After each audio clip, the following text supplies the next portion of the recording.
Good morning. Good morning. Welcome to your last day of Tech Ed. Yay. So that you know they are recording. So if we have any questions throughout the presentation, I'll ask you to come to the microphone so that the people who decide to watch the session online will actually hear what the question is. I apologize, my voice has decided to leave Tech Ed early. So it's left me here all alone. Welcome to Configuring Cross-Farm Services. This is a very good attendance of a topic that I really wasn't sure was going to hit off very well. So it's very exciting to see this many people here. My name is Shannon Bray. I am a Microsoft certified trainer, and I have a whole lot of other certifications as well, but that's the one that I use primarily as a independent consultant and trainer all over the country. I'm also a Microsoft Certified Master Candidate. I attended R6 rotation, and I'm currently wrapping up the requirements for my SharePoint MCM. Along with that, I did a shameless plug of my book that will be coming out in a couple weeks. Yay. Which one of the chapters actually cover this particular topic as well. But just to make sure that you're not going to leave this session empty-handed, I've also written a white paper that we've uploaded with the PowerPoint deck. So all of the PowerShell that you see here is available to you. And inside this demo, as I'll talk about in a little bit more detail, we are going to build it from scratch. So you'll have all the information that you need to go reproduce this back at your shop. And most importantly, I'm the president of the Colorado SharePoint Users Group. Yay! Maybe not the most important, but you know, community involvement is wonderful. Go Colorado. So in this session, it is one of the only 400 level SharePoint sessions, but yet I'm going to start you from the beginning because I kind of felt that if I just started off at the deep end, I would lose everybody. So our goal is to talk about what service applications are just for a moment. We're going to talk about some of the key components, and then we're going to start taking a look at what federation is, and then that's when I'm going to realize that some of you may have been in the wrong session, and then we'll give you a moment, the dust to settle, and then we're going to start talking about the PowerShell that goes behind it, and then do the demos as we go through. And then most importantly, I'm going to leave a step or two out of the beginning part of my demo, because if not, then I have a hard time trying to show you how to troubleshoot it, right? Because I do all my stuff 100% right all the time. So we'll have to see how that goes. So to start with, our demo is going to consist of two environments. We're going to have an enterprise farm, and we're going to have an internet farm. So one of the benefits of cross-farm services is it's actually called federated services. But if the word federated to me gets used a lot. You got federated search, you got federated this and that. And I just thought with the term cross-farm services, it might help people understand really what I'm trying to convey here. Now, the demo will have no SharePoint service accounts. Those will all be created with PowerShell. There are no databases, all done in PowerShell. So we are truly going from scratch. A lot of you might be going, oh, it's the dumbest thing I've ever heard. I've seen much simpler demos fail in the real world, but we're going to see, right? Worst case scenario, I can blame it on the demo gods. I will not fail. I might be the first one to leave the session, so if I just walk out the door, then we'll get Eli, who's an MCM up here, to go ahead and finish it for me. Everything will be built from scratch. And then once again, the steps on how to build the environment that I'm starting with is also in that document. So everything here should be fun. All right, so it takes 10 minutes to build out the initial farm. Now, you're not going to watch it, obviously. I'm just going to go ahead and start it, and we're going to start talking about some other things. But here's my SQL Server. Well, there's my SQL Server. There's my SQL Server. As you'll notice, there are no tricks up my sleeve. I have to do this because the only time my demo has failed is because the SQL service wasn't running. So if I start from here, I know I'm good.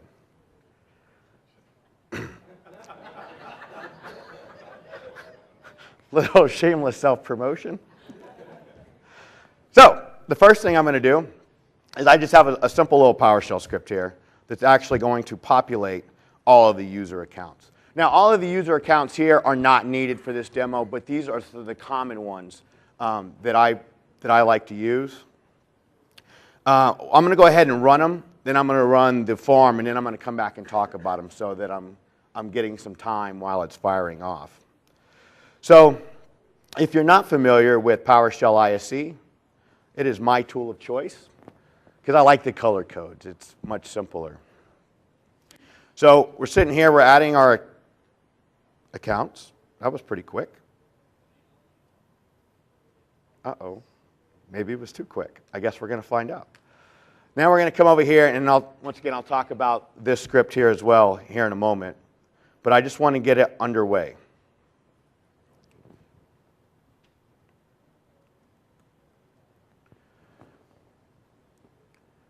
And while that's working, I'm going to come to my consumer farm.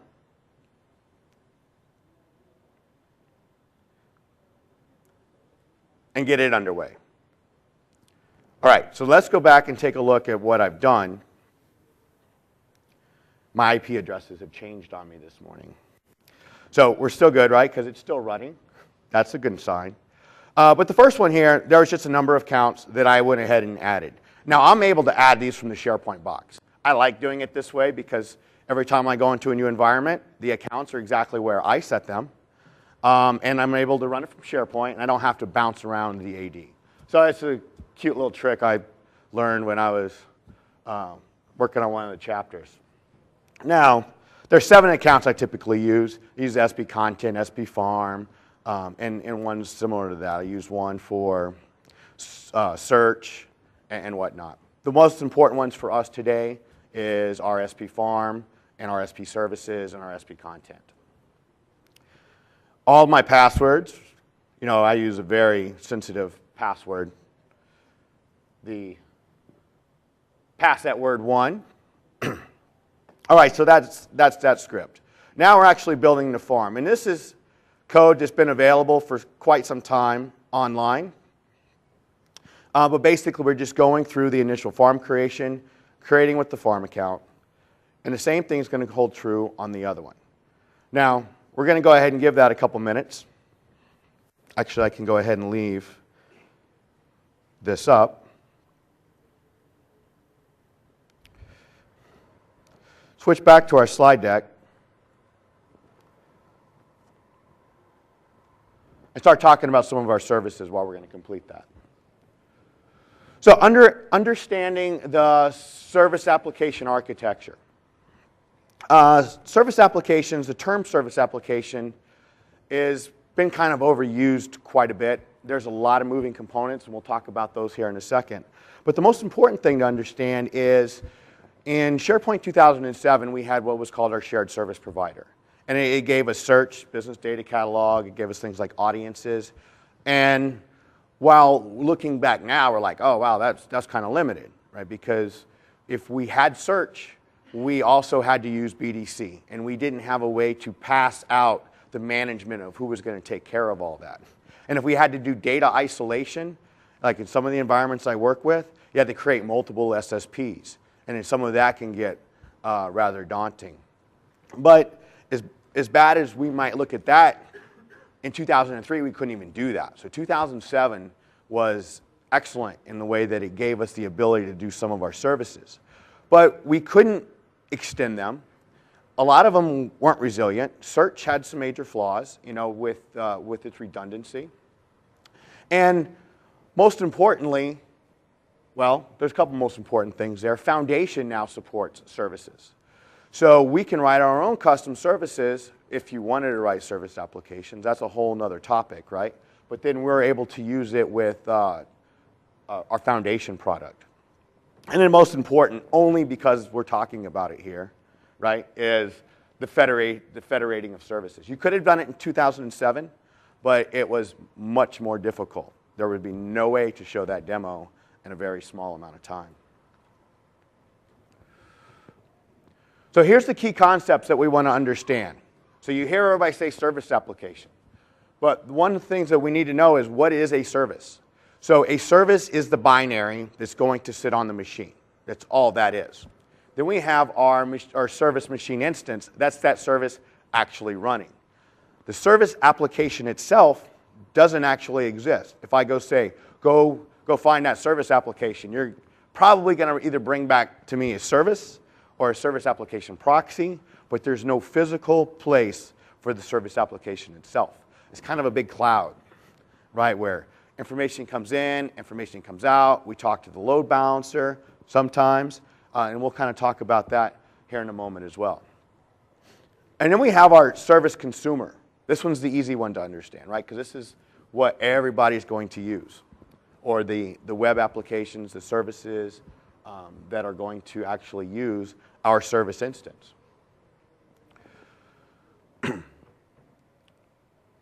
We're going to talk about deploying our service applications. Deploying service applications can be done in a number of ways. We can use the SharePoint configuration wizard, which should never be used in a production environment.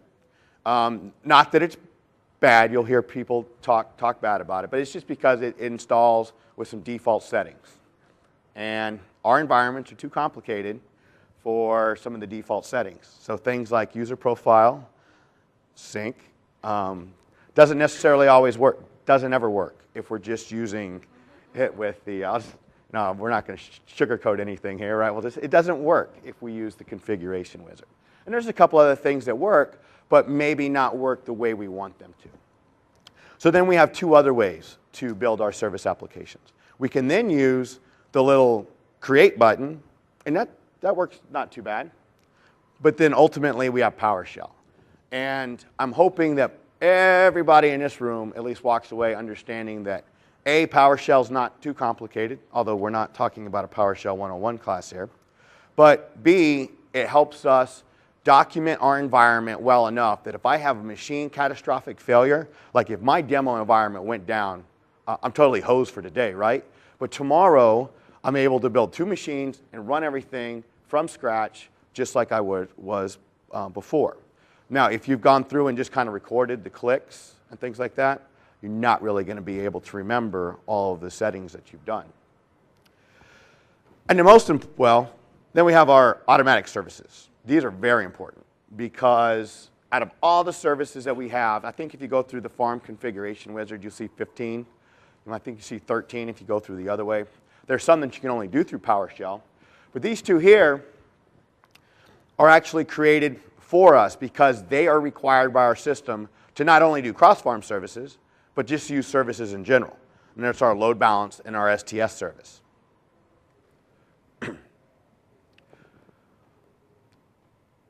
So understanding how federation works. We have our automatic services. I have a slide coming up on those here in a second. But then we have the number of services that are actually supported. There's 6 of them out of the box.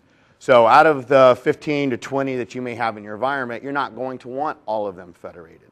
But we're going to go after the big ones. We're going to go after search, user profiles, manage metadata, and so on. Now, we're talking about cross-farm services. We could easily be talking about cross-domain services. There's really no difference here. The only difference is that you'll just have to establish a domain trust. And if you're using user profile, that's a two-way domain trust.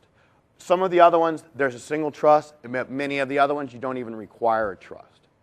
So when I was looking on the TechNet, or the MyTechEd, somebody had launched a question saying, well, are we going to talk about how to do it with, things in the cloud? Well, we can certainly do it on BPOS dedicated, right, because we own the hardware. But if we're just using the standard, right, where we don't have control over our farms to site collections, somebody else would have to set that up for us, which means it's probably not going to happen. But you can also do, the cloud isn't just Office 365, and there's other ways that you can put things up and then consume those services. But it's really the same thing as setting it up just cross-domain. And here's where my bug's going to be in my process: the service application permissions. I'm going to fail to set it because I want to kind of show you what happens when you don't. Many of you may have. Has anybody attempted to do cross-farm services? Who succeeded? Good. Like 4 people. When I was studying for my MCM rotation, I was working on it, and TechNet hadn't quite caught up to the technology. So there were some missing steps. So it took a very long time. In fact, I didn't actually learn how to do it. TechNet didn't catch up until after I learned how to do it in the MCM program. And the scripts that we are going to show you today, because I'm up here with somebody else, are actually what we produced while we were at MCM. And then ultimately, if we're going to cross domains, then we'll have to set up those domain trusts. So here's our automatic services. We have our application discovery and load balancer service. Not all our services use them. Many of them do. But we don't talk really to that through anything. We talk to it. We find out what other machine is holding our service, and then we'll go make a direct call to it. And it uses a load balancer like round robin. So you get assigned here, and no matter what happens the next one, there's an assignment, and the next time, it's here. And it just keeps doing that. So it doesn't really do anything with health check like some of the other services have. This guy's all round robin. But it's key with making sure that our services are correctly loaded. Now, our servers don't necessarily always have to run the same services, so it won't just bounce between our service application machines. It's only the ones that actually have those services enabled. And then security token service, this is STS. This is where we're going to use our claims. Whether or not you've set up claims at all, SharePoint is using claims behind the scenes.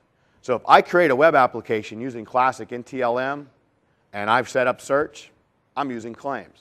Now, the nice thing is you don't ever have to know what you're doing. It takes care of that for us. Service applications also communicate over port 32843, 328 and 44, depending on if we're doing HTTP or HTTPS. And we're going to talk about that here in a moment as well.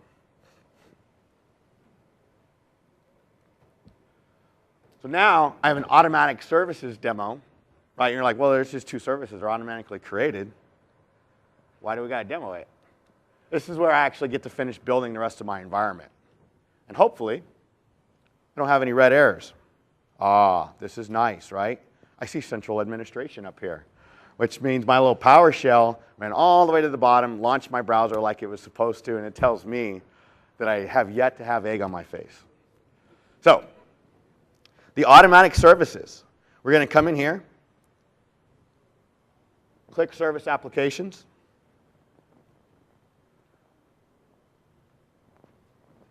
And at the speed of light, all right, there we go. We have our 2 service applications.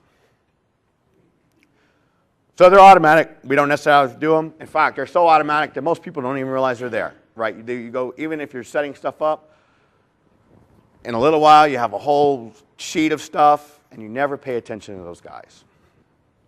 That's okay. Now you guys know what they're there for. So now what we're going to do is we are going to bring up our next window. So we're going to create all the managed accounts, and we're going to create some of the base service applications. And by create, I mean just come in here and hit a PowerShell button. We're going to talk about this script here in a second. I'm going to bounce back over to my consumer.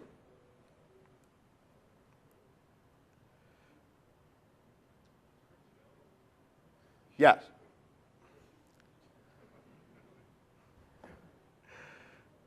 Do a little refresh here. Yay. Life is looking good for me. Or not. Uh-oh. Anybody see what I'm missing? Oh, my numbers have changed. enterprise farm. So 218 is my enterprise. Oh, man. Whose fault is that? I'm going to blame it on somebody. All right, so we're going to let that one go ahead and continue. But that's okay, I hope. We'll see how it works. So 218, I'm going to kill SQL now. So now I have a 50-50 chance of pulling up the right one. All right, so we've created service applications. When we come in here, the ones that we've created, we have the state service. We have the usage, health, and data collection service. Nothing really special behind the scenes here. There's just a couple commandlets that we're using. And all of these services really have their own set of commandlets, which makes for a good book, right? And they all work completely different. Because if they didn't work different, I wouldn't be able to write like 5 chapters on service applications. So, but we have all these in that white paper, kind of highlighting them a little bit. We're now going to go actually create our enterprise services. Now, the ones that we're going to create, we're going to do manage metadata, we're going to do BCS, and we're going to do, I forgot the third one, secure store. These are the ones that are the fastest, right? Because we're on a limited amount of time. I could easily have done search and known that it was going to work. And then I can also came up here and debugged user profile. But I didn't really want to put you guys through that. So we're going to come up here, and we're now going to run that guy. Once this guy completes, we're going to go ahead and take a look at the services that have been created for us behind the scenes. We can actually bring up Central Administration now, hit refresh, and we're going to see that we have services. Now, there's a little bit more going on for our services. We can come in here and manage metadata, the one that I'm going to pick on, because it's really easy to validate and test. We see our publish thing here, right? Publish. Makes it pretty simple. This is the step that when I was trying to get this done myself, well, it should be a no-brainer. How do we get this to work? Now there's a bunch of certificates that have to get swapped. The consumer has to put out an STS and a root cert to the enterprise farm. And the enterprise farm has to send down a root cert. And then you need farm ID files and all of that. Well, you don't really need a file, you just need the number.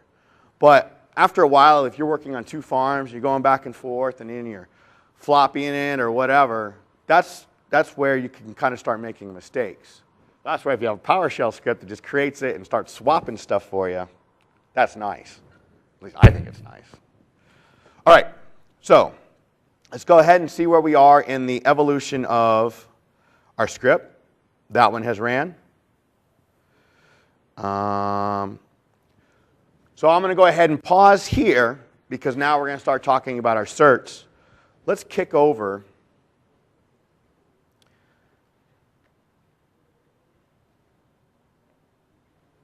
Oh, what's up with that?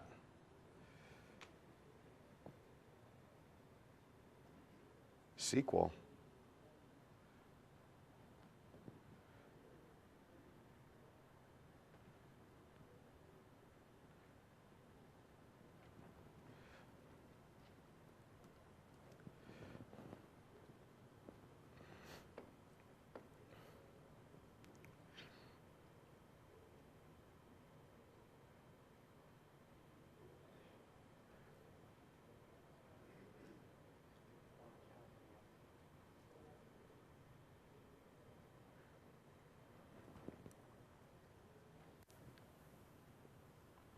All right, so SQL's up.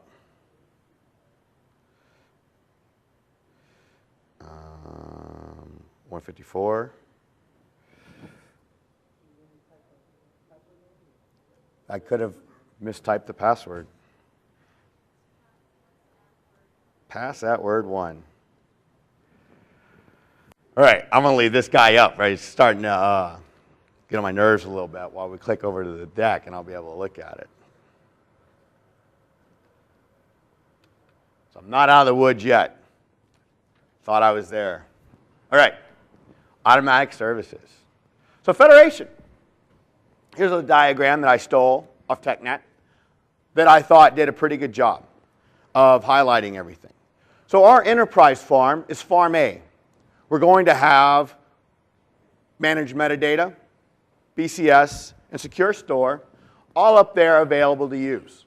And our other farm, should it choose to build for us, can be any of the other ones, Farm B, Farm C, Farm D. And what we're going to do is we are going to use the services from Farm A on Farm B, or C or D or whatever. This gives us a lot of opportunity. We can put all of our resources in one farm. A lot of us may have multiple farms, and we only want to set up search one time. Who all has more than one farm in their organization? This is why we're all here then, right? We wouldn't show up to a cross-farm services if we only had one farm. Or maybe somebody would, but. So now we know what services can be cross-farmed. We know kind of really how it's going to do it. We can now start talking about the steps to do so.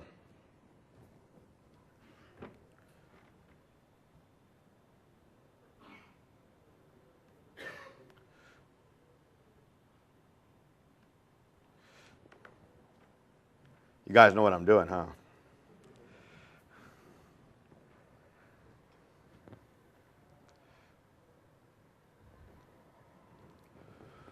All right, so the first step is create a publishing certificate. We're going to be doing this in PowerShell, and we have a slide that's going to show us what it is so we can kind of take a look at it. Then we're going to create the consumer certs. So notice the first one is certificate, right? That's our root. Then we have consumer certificates. That's our root in our STS. We're going to exchange the certs because if you're going to create them, you got to swap them. We're going to import those. And then you've got to take the consumer farm ID and you've got to use that for permissions on the publishing farm. We're going to do that in PowerShell too because if not, most people have to go in PowerShell to get SP farm, they look at it, they type it, they cut and paste it, they do whatever, and then they end up doing it anyway. So we got a better way for that. And then we're going to configure the trust, publish the services, and then consume the services. All right, now I'm actually going to have to take a look at this error and see what it's telling me. I did this demo an obscene amount of times.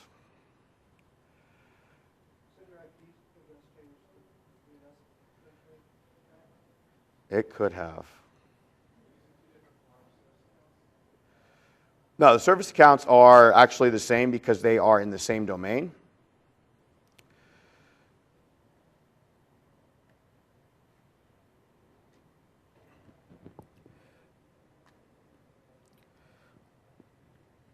Let me ping my SQL box and see if it's here. Ping TechEd SQL. Oh, it's replying. You go ahead. Share my disaster with the world. Right, so I have a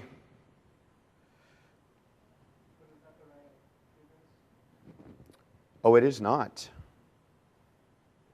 Good call.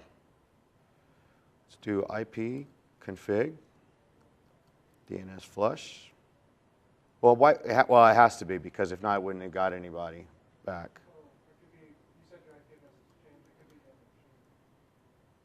Ah.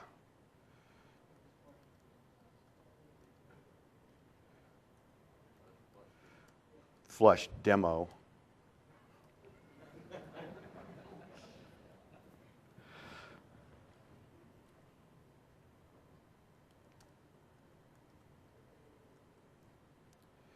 Oh, I guess it's solid.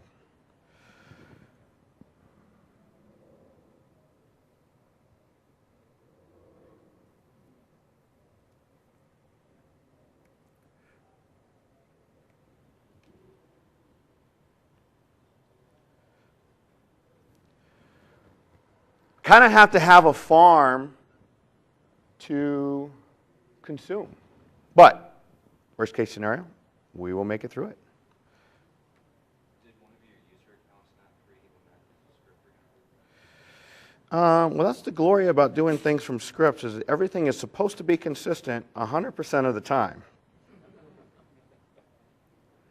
Supposed to be.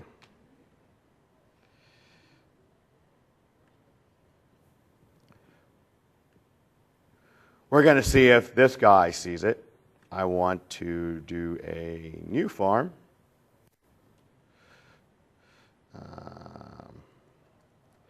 Tech Ed SQL.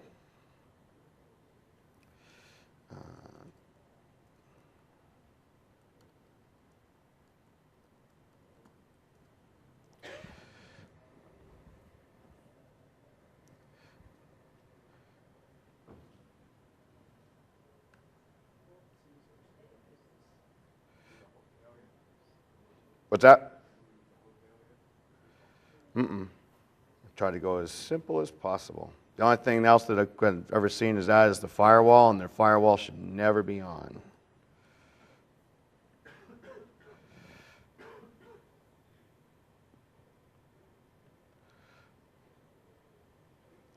All right, well, I'm going to reboot that box, and I bet you it starts working.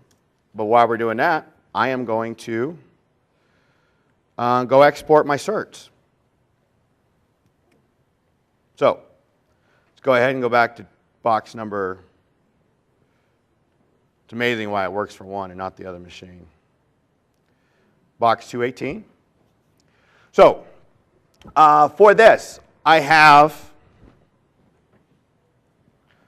going to create all my certs in a folder called certs. Now, it doesn't exist, so we're going to actually go ahead and create that here. And then we have our PowerShell, where we give the get SP certificate authority, root certificate, and I'm going to create what I call my enterprise service root cert. You can call it whatever you want. I like the word enterprise because it tells me that this is going to be the one of my publishing farm. Huh.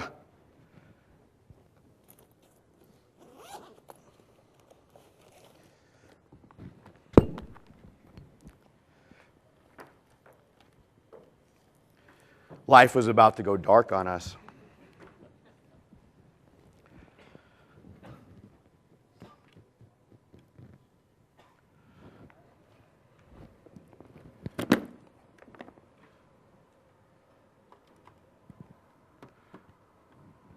Okay.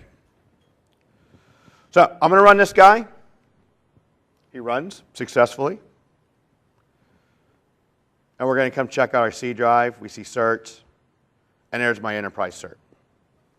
We're now going to go bounce off to number 217. Nope, 217 is not the one we need.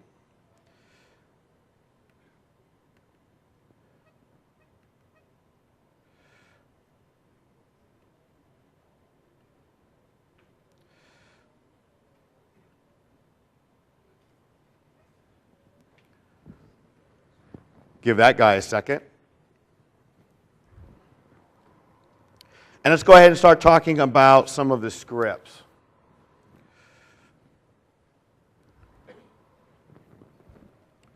So, we're creating our publishing certificate. We use the get SP certificate authority. We'll create our cert, and we're done there. Cert, we're going to do the same exact thing for our consumer cert. But then we have to create our STS one as well. The naming convention here, I just use the Internet Root Cert.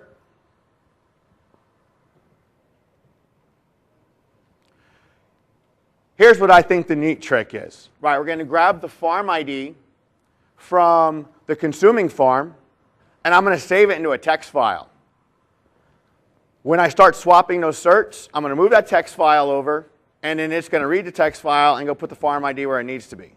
So as long as you're following the steps of the script, you never really have to worry about forgetting it. And getting the farm ID, they don't really make it simple, right? Because it's not a 3-digit code. It's a nice big GUID.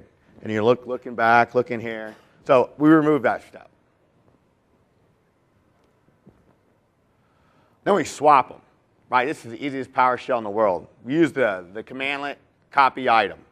Just pass the other one, everything just starts going to town. Enterprise goes to consumer, consumers go to enterprise. Most importantly, the farm ID, it gets swapped. And then we import the certs. On the publishing, the root and the STS. We're going to do the same exact thing on the consumer. Let me log into my box over here.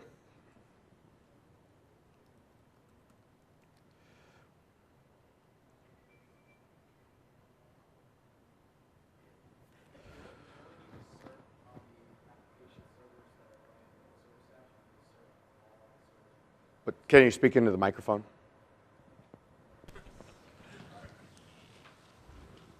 So are you putting these certificates on all servers in the farms or just the application servers? Just the application servers that are going to be consuming them. Okay, thank you.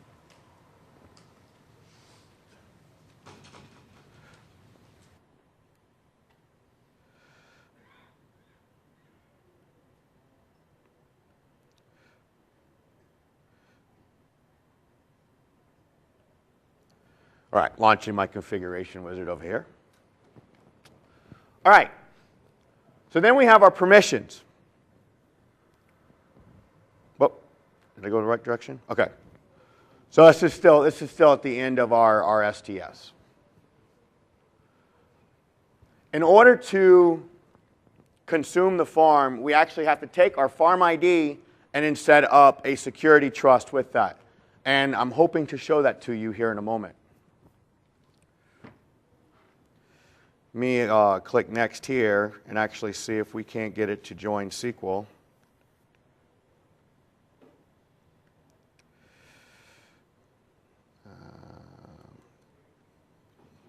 TechEd SQL, username, TechEd SP Farm.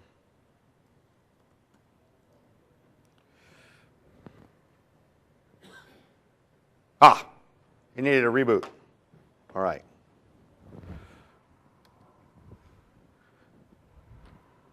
Late last night, my roommate, I was like, you know what? I'm going to do everything. I'm going to test it once. I'm not shutting my machine down.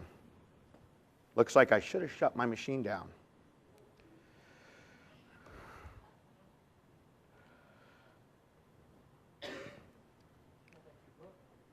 What's that? Put it in a book. Chapter 1, shut your machine down. Walk away. Yeah. Absolutely. All right. Can I ask a follow-up on the certificate? Yes, please. It's the farm cert, right? So it doesn't matter what server you do, where you import them. It's a certificate for the farm. So whether it's a web front end or an app server or a zippity-doo-dah server, as long as it's a member of the farm, it doesn't matter where you import it. Because once you trust it, it's in CA. It's not specific to server. Right, because we have two separate farms. So as long as you get that farm ID from that consumer farm. Right. So it doesn't, like, he asked if the certificates would have to be on the application servers, or it doesn't matter. It's a farm cert. Right? That's correct. Right. Okay. Just wanted to clarify. Thank you. All right, so this is working here. Let me grab my IP address. The 154. Because I can't cut and paste my scripts over in Hyper-V. Oh.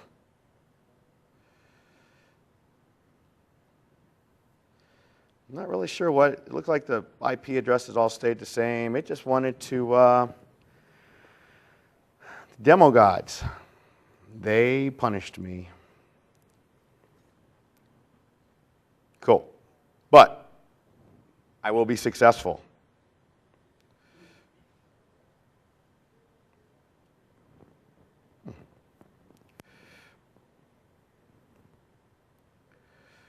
PowerShell ISE. PowerShell ISE isn't SharePoint ready right out of the box. If you're interested in using it, let me know. I can send you a blog post on how to get it configured.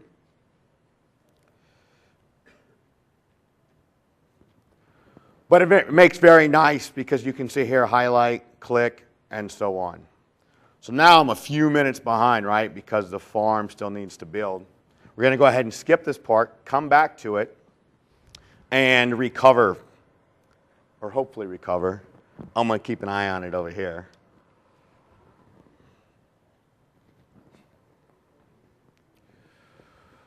So the steps include, here's where I was going to go into my demo. We'll do the demo here in a moment. Well, let's go ahead and finish up the publishing side of life. Pass at word 1, that's my secret password.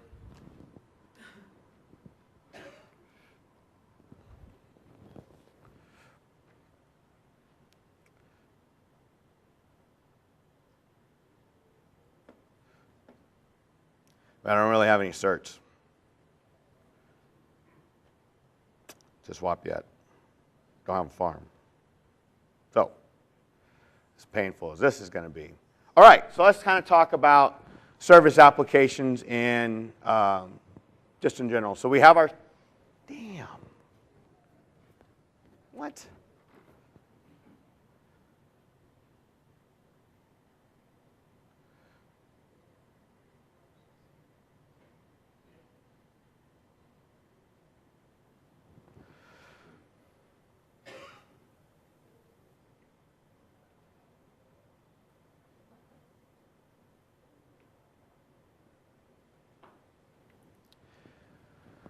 Oh.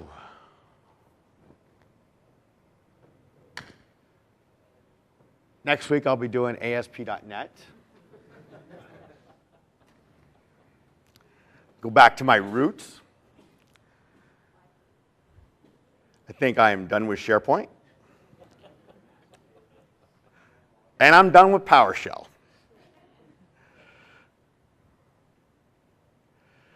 Create a new server farm. You would figure that once you got here,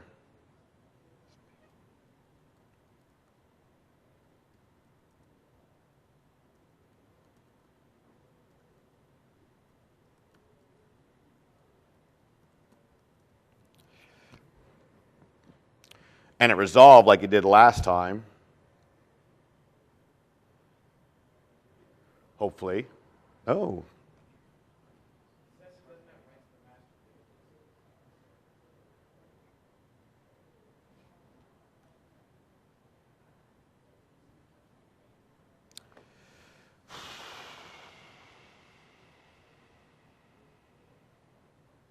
I don't know, I've got nothing. I don't know why I would do that.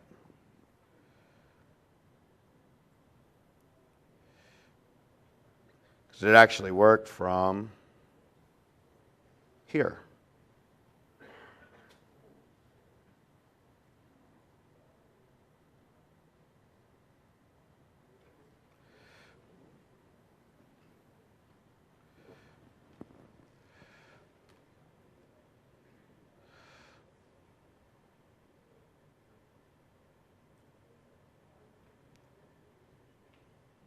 Oh, you know what? Was it logged in as a different account?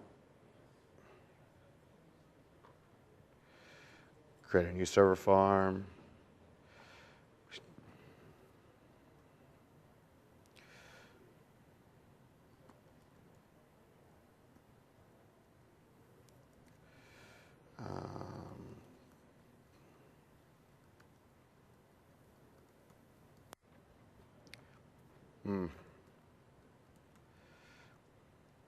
Haven't created a farm through the UI in a while.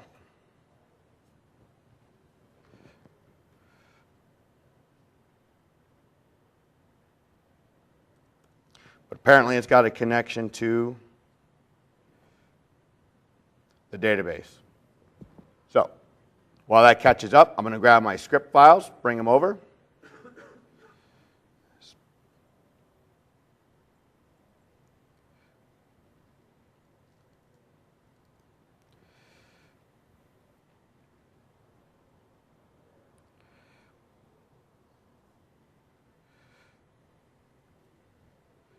I see. I log into the machine.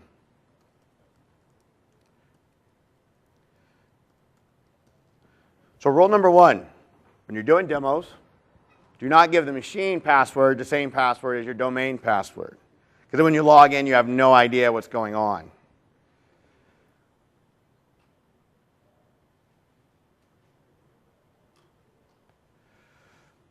Rule number 2, 46 times practicing a demo is not enough.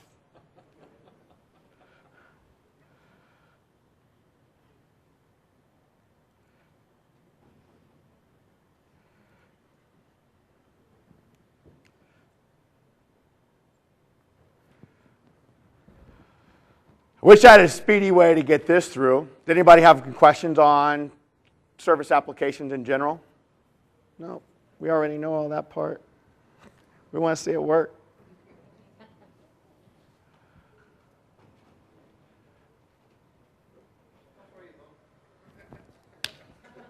Thank you. So as I understand it today, we can't do cross-SKU federation of service applications, right? Cross. Yeah, so I got enterprise farm and Yep. standard farm. Yep. We're federating those services. My understanding is there's no love for that today.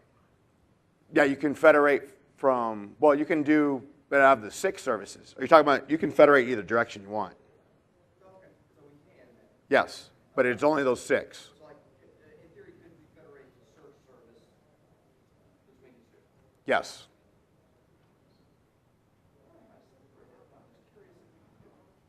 Yeah, you can like federate one side to the other as long as you swap the certs, but it's just publishing and then you consume it. And that's the part that.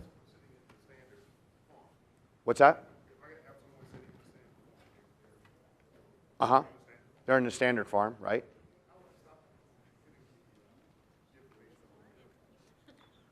How do you stop them from?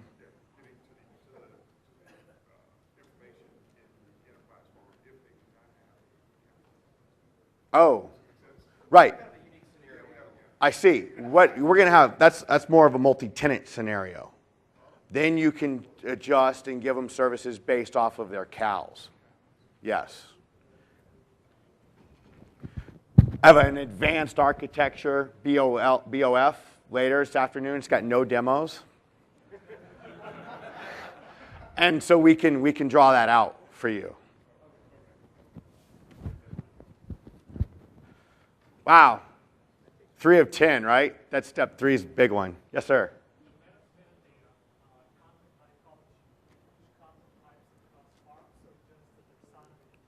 No, it's a cross. It'll do it cross farm. Absolutely. That's the power of the cross farm services, right? Because now you can create all of those the term sets and then push them to everybody, and then you actually own the master list. Some of the scenarios that you're going to see with some of the cross farm services is just that. Maybe you have an HR department, right? And their term sets are very specific to them. So they're going to use and manage metadata in their local farm or in the local farm.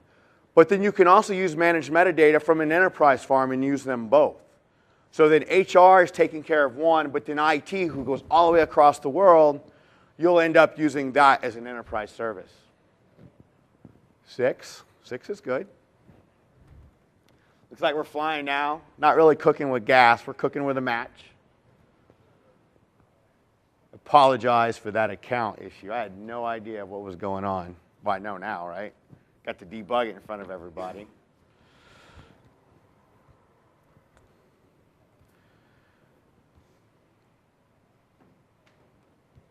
Any other bones? Yes, sir.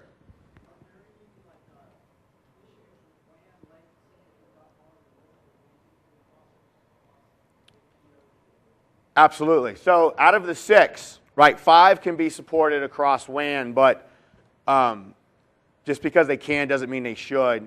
Kind of falls into that scenario. Managed metadata is allowed and encouraged, but user profile service is not, because it actually makes a direct call to the database. Doesn't go through the service application and proxy. So the latency there will mess it up. Secure Store is another one. The initial call to the credentials, you'll probably get a latency hit over a WAN as well. Search, it works pretty good, but the crawling is going to take up that latency.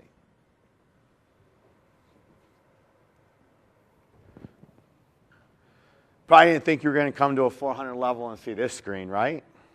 Keep you guessing.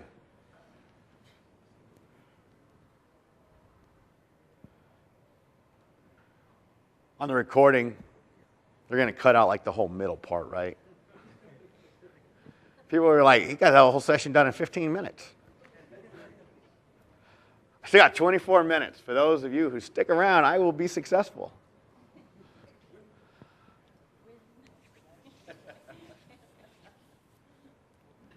The good news is I wrote the white paper for it, right? So at least we're not all, this is not all in vain. There we go. So we finished. Thank you for sitting through that commercial break with me. Yay! The good news is all of the rest of these scripts work at hyperspeed. Nothing is relying on a database connection. Database name. Was it database name?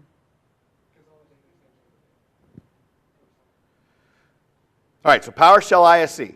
We're going to come hit open. Consumer. We're going to skip that first one, right? We don't need to build a farm. Now. Needed to build one a little while ago. All right, so we're going to come to 2.3. This is going to go ahead and create some managed accounts as well in this farm. Now, the nice thing about managed accounts, right, they're managed by SharePoint. Created in AD, managed by SharePoint. Has anybody got those password expiration rules where you can only keep them around for 30, 60, 90 days, and then we want to go change them? 2007, right? That was a nightmare. So we're creating our accounts. See, this is kind of how I expected the first one to go, you know, a minute or so. When they finished so quick, I was a little confused. But the good thing after this is now we're getting ready to create our consumer cert. And from the PowerShell, you saw that we have our C drive. We're going to go create our folder on the certs. And then we're going to export our internet root cert and then our STS along with our farm ID. And as the question was earlier, the trust is by the farm. So it doesn't really matter where we get this from.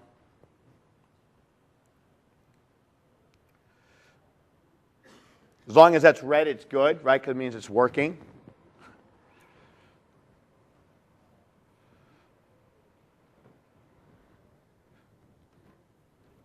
Or stuck on something.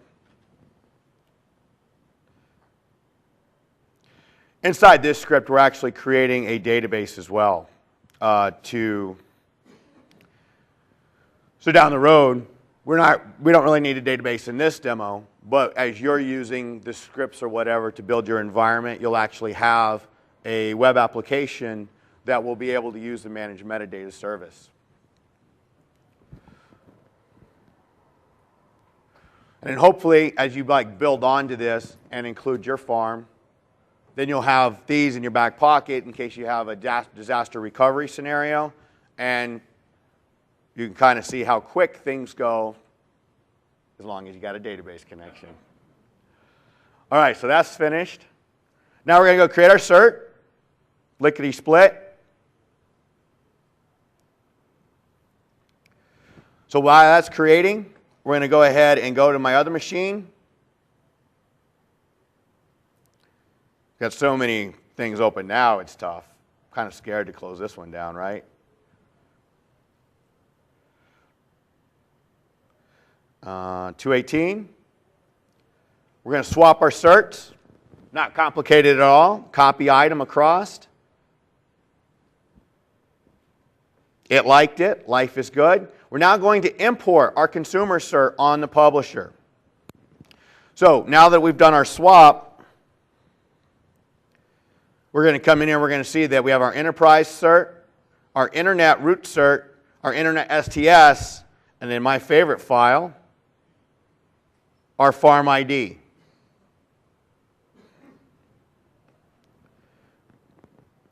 So now we're going to import that one. And when we import this, we can now come into security.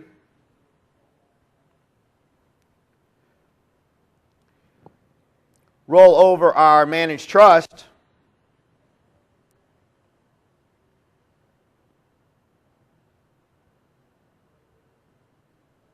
And we're going to see that we have a trust with internet, because that's what I had called it. In the other form now, we're going to go bounce over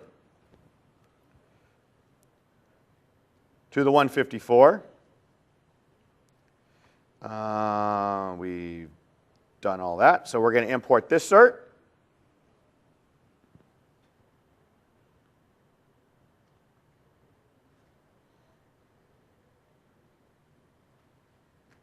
Saw that red pop up. I was like, oh no. Oh no. I'm in the wrong guy. I'm in a completely different instance. That's that bad instance.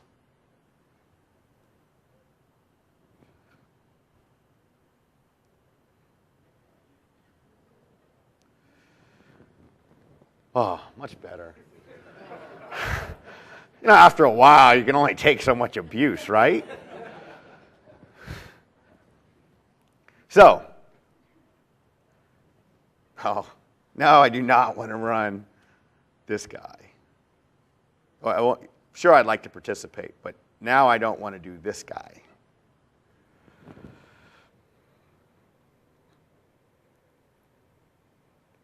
All right, so we're going to bounce over into Central Admin. It's going to take a minute, I guess.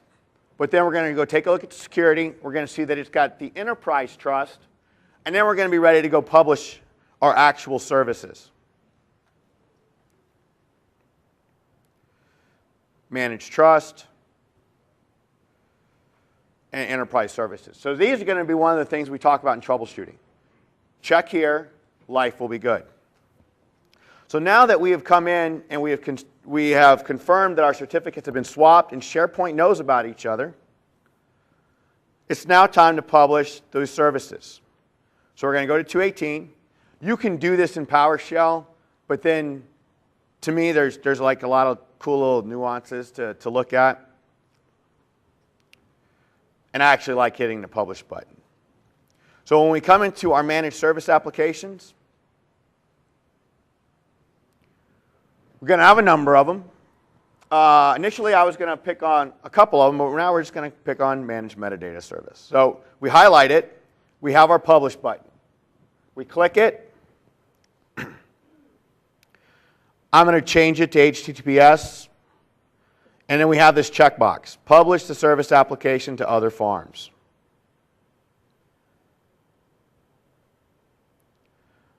It's all we got to do. But that's because the PowerShell took care of everything behind the scenes for us. So now, there's a step here I'm going to skip. I'm letting you know that I'm going to skip it, so because you already think, man, he's not working on my system, right? Can't even install SharePoint. So then, what I want to do is let's go back to the Managed Metadata Service. I'm going to click on this Publish button again. There is a URL down here. I'm going to copy it. And we're gonna talk about it several different times. Well, got a little too much there. So I'm going to come to the consumer farm, 154. I'm going to put it in Notepad. Okay. And now, when I come into my service applications,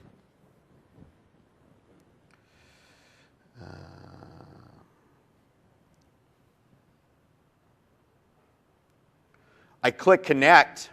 Now, this Connect works different ways for different people, right? I can click Connect at the top of it, and then it's going to ask me for that URN I just took a copy of.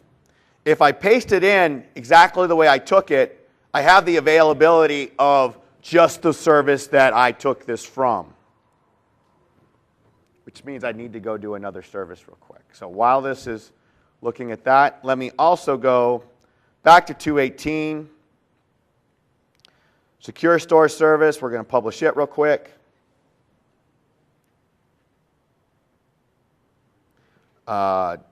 Business Data Catalog, connectivity.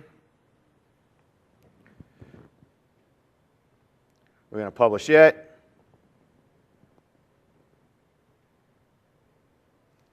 Notice how sometimes the box was already checked for us, sometimes it's not. I don't know. Just the way it works.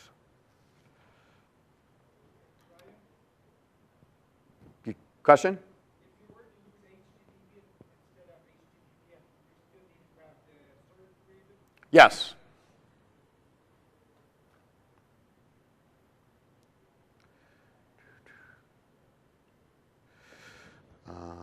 All right, so that's our enterprise farm. All right, so because I use that big URN, we have just the enterprise farm managed metadata service. I could go ahead and connect to this. I'm going to hit cancel. But what I'm going to show you here is when I hit connect, we also have the ability to come in and just use the HTTP portion. This is a preferred way I like to do it. Doesn't really matter. But this is going to tell me all of the services that have been published. So if I have done things correctly, I'm going to see 3: secure store, managed metadata, and business data catalog. Now, just to be complete, there's one other way to do this. And if we come to connect, and we pick managed metadata service, and if we just put in that HTTP address, we're only going to see the ones of the type managed metadata. So you may see multiple, but they're only going to be managed metadata service. So those are 3 different options that we have to move forward on our connection. Now, one of the things that personally bugs me, right? A lot of people may not play in this as much as I do to really care. But when I come in here, I have 3 services. I want to use them all. You can only do one at a time. So if you click Manage Metadata, you highlight it pink. You can't do a second one. So you have to keep coming back and forth. So I'm going to go ahead and click OK here. This is going to set up our proxy. And then here's our managed metadata. Notice it also created another application discovery. When I click this guy, it's supposed to work, right? But it's not going to. This is where we're going to start talking about the troubleshooting part of that. So when I come and click the properties, I get this. And this is what a lot of us are going to see. As we're going through, we're following various steps. You might have some other blogs out there. I think I'm like, oh, I have no idea. I did the farm ID, right? I thought I did. Copied it over. I saw the certificates where they need to be. It's real simple here. All we need to do is go bounce over into our enterprise farm again.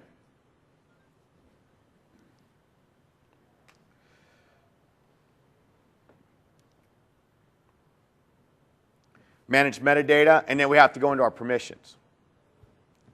Now here's where having that farm ID text file makes some more sense. Because now what we're going to go do, we see that our only trust is set up for the local farm. So we're going to go to our C drive, open this guy up.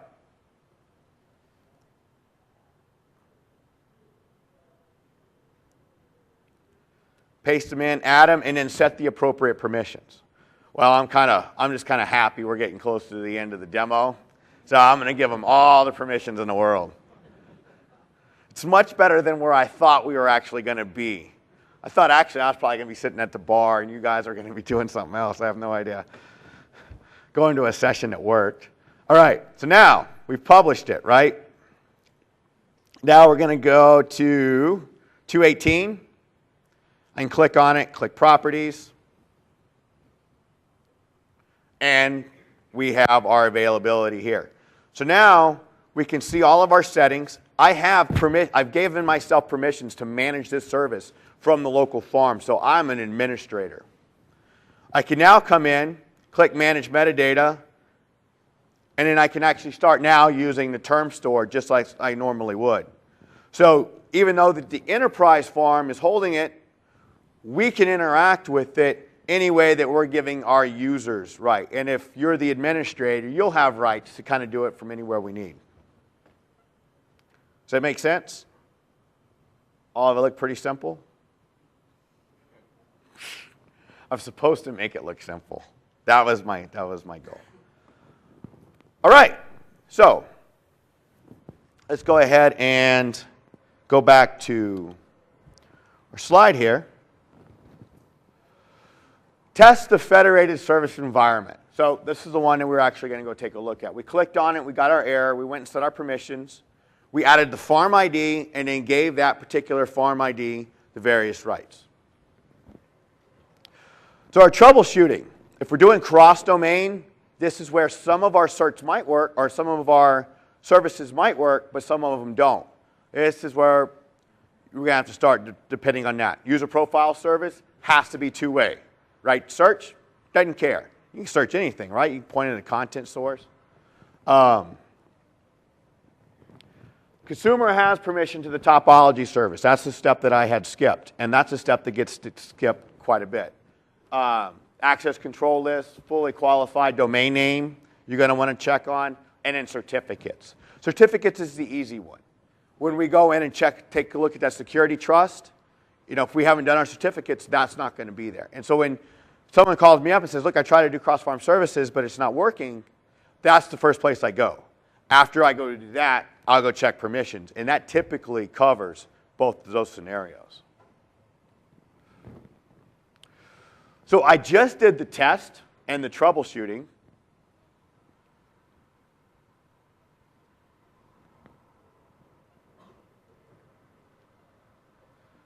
For many of you who might be interested in hitting the SharePoint conference in October, I no longer know if I will be speaking there.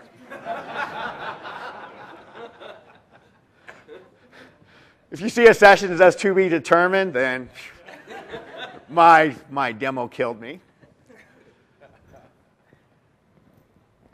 Here's some related content. You've probably missed all of these, but you do have the ability to go catch them online.